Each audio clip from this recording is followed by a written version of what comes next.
This video is intended to introduce the board to the performance indicators that are a required component of every state's Carl D. Perkins plan, which is part of our larger combined state plan, Talent and Prosperity for All. The Workforce Board is designated by the governor and legislature to oversee funds received through the federal Carl D. Perkins Strengthening Career and Technical Education for the 21st Century Act. More simply known as Perkins, this is a multi-million-dollar federal grant that helps educators better prepare students for the workplace through hands-on, career-focused teaching and other strategies. Perkins funds CTE programs at the secondary, post-secondary, and adult level in all 50 states, along with the District of Columbia and the territories. As part of the state's Combined Strategic Workforce Plan, TAP, the Workforce Board must update its Perkins plan every 4 years. A key feature of Perkins is that states are given the responsibility for choosing their own performance targets for each core indicator in the secondary and post-secondary performance measures. Within the Perkins Act, the state-determined performance levels, or SDPLs, serve as benchmarks or standards that each state sets to measure the effectiveness and success of its CTE programs. These SDPLs are established by state education agencies and are tailored to meet the specific needs and goals of the state's workforce and economy. The SDPLs encompass various metrics and indicators that evaluate different aspects of CTE programs, such as student achievement, program quality, workforce readiness, and the alignment of education offerings with industry demands.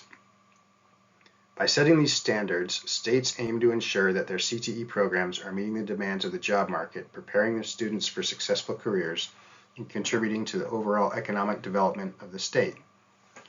Moreover, these SDPLs are not only a measure of program success, but also serve as a means of accountability. States regularly assess and report on their CTE programs' performance levels to identify areas of improvement, allocate resources effectively, and make informed decisions to enhance the quality and relevance of CTE offerings. The SDPLs thus play a pivotal role in shaping the direction and evolution of career and technical education to better align with the dynamic needs of industries and the workforce. There are 9 secondary education indicators in Washington, which you can see here outlining performance and targets for the 2021-2022 program year. These indicators are collected each year and included in the state's Perkins Combined Annual Report, or CAR, which is submitted each year to the Department of Education. States must meet 90% of their target performance level to achieve their targets. If they do not meet these, they must submit a corrective action plan to the Department of Education. In this chart, you can see that the state met its targets on 6 of the 9 indicators. However, the state did not meet its goals on 3 indicators. These were the academic proficiency in mathematics, non-traditional program concentration, and participation in work-based learning. The secondary CTE system has far fewer indicators with only 3 SDPLs, which are post-secondary placement, earned recognized post-secondary credential, and non-traditional program concentration.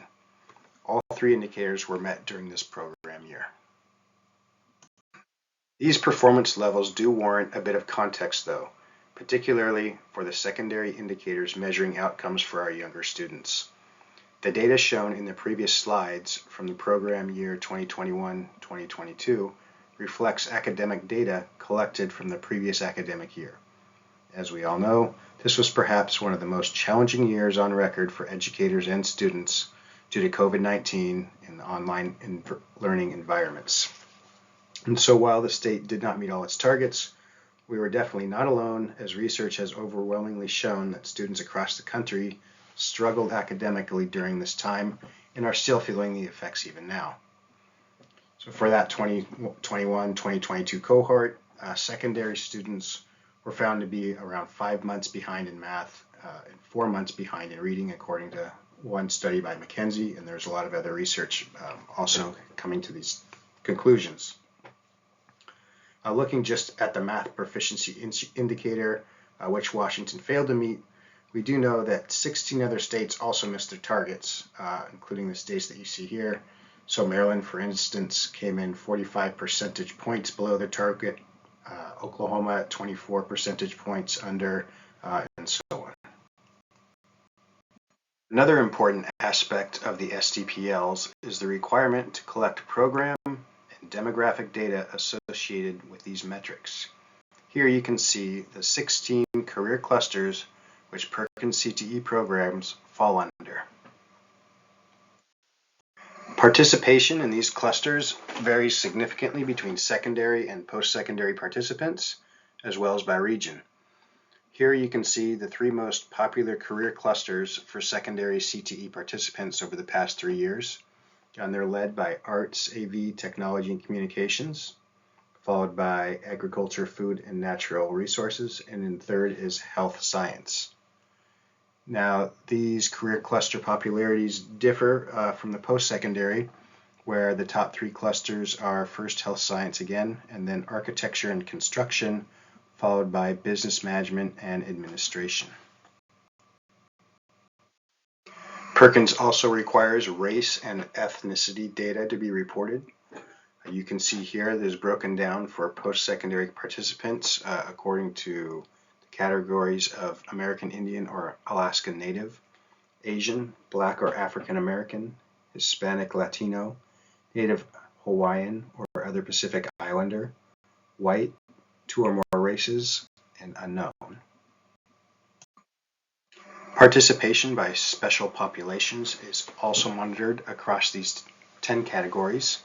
They include individuals with disabilities, individuals from economically disadvantaged families, individuals preparing for non-traditional fields, single parents, out-of-work individuals, English learners, homeless individuals, youth in foster care, youth with parent in active military, and migrant students.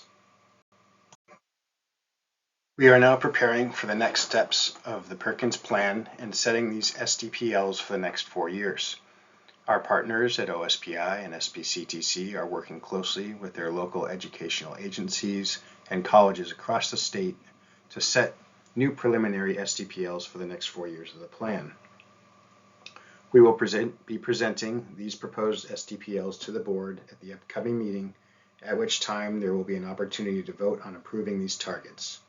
If approved, the proposed SDPLs would move forward to the required 60-day public comment period. The targets will be brought back to the board if public comment warrants change. Otherwise, they will be included in the final TAP plan. Thank you.